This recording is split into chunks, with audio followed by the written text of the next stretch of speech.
Yeah.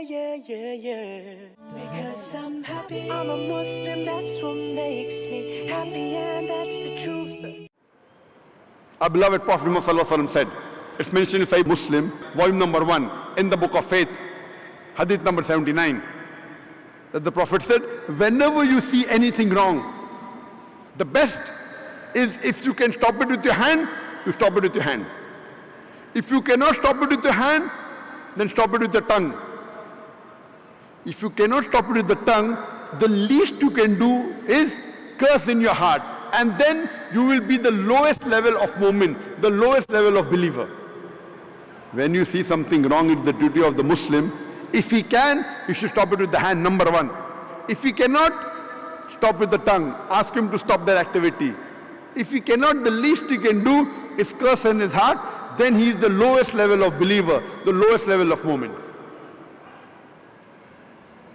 According to the Quran, Dawa, conveying the message of Islam to non-Muslim, is a fard on every Muslim. Allah says in Surah Al-Asr, chapter number 103, verse number 1 to 3, Wal Asr, by the token of time. Innal insana lafi khusr. Man is verily in a state of loss. Wal Asr, innal insana lafi khusr, illa allazina amanu wa amilu salihati wa tawasaw bil haqq wa tawasaw bis sabr. Except those who have faith, those who have righteous deeds, and those who exhort people to the truth, and those who exhort people to patience and perseverance. For any human being to go to Jannah, minimum 4 things are required according to Surah Al-Asr. Iman, that is faith. Amal salihat, that is righteous deeds. Watawasaw bil haqq, inviting people to truth. And watawasaw bis sabr, inviting people to patience and perseverance. And Imam Shafi, rahimahullah, he said that if this Surah Asr was revealed, it would have been sufficient for guidance for humankind. Imam Shafi rahimahullah, he said that if this surah was only revealed, this one surah of 3 verses would have been sufficient for guidance for humankind. It is so powerful. So if you want to go to Jannah, it is first you should do all 4 things.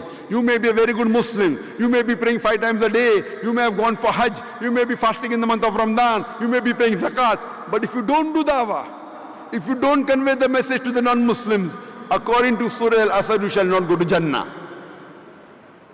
Only dawah is also not sufficient, all 4 are equally important. Iman, righteous deed, dawah, watawasaw bil haqq, and inviting people to truth, and inviting people to patience and perseverance. If you don't do dawah according to Surah Al-Asr, you shall not go to Jannah. If Allah wants to forgive you and then put you in Jannah, if you don't do dawah, that's Allah's prerogative. Because Allah says in Surah Nisa chapter 4 verse 48 and Surah Nisa chapter 4 verse 116, if Allah pleases, He may forgive any sin. But the sin of shirk, He'll never forgive. The biggest sin in Islam for any human being is the sin of shirk, associating partners with Allah. It is a duty that we tell to the other non-Muslim brothers and sisters that you worship only one true God. And Allah shows you a way in the Quran, in Surah Al-Imran, chapter 3, verse 64, in how to do dawah, how to convey the message of Islam, how to do jihad, strive and struggle with the non-Muslims with the Quran. Allah says in Surah Al-Imran, chapter 3, verse 64, Kul ya ahlal kitab, say, O people of the book, ta'alaw ila kalimatin sawa'im bayna baynakum, come to common terms as us and you. Which is the first term? Allah na'budu illallah, that we worship none but Allah. Wala nushrika bihi shay'an, that we associate no partners with Him. Wala yattakhiza ba'duna ba'dan arbaban min dunillah, that we erect not among ourselves lords and patrons other than Allah. Fa'in tawallaw, if then they turn back, faqulu shahadu, say bear witness, bi anna muslimun, that we are Muslims bowing our will to Allah. This verse of the Quran shows you a way how to do dawah. Come to common terms as between us and you.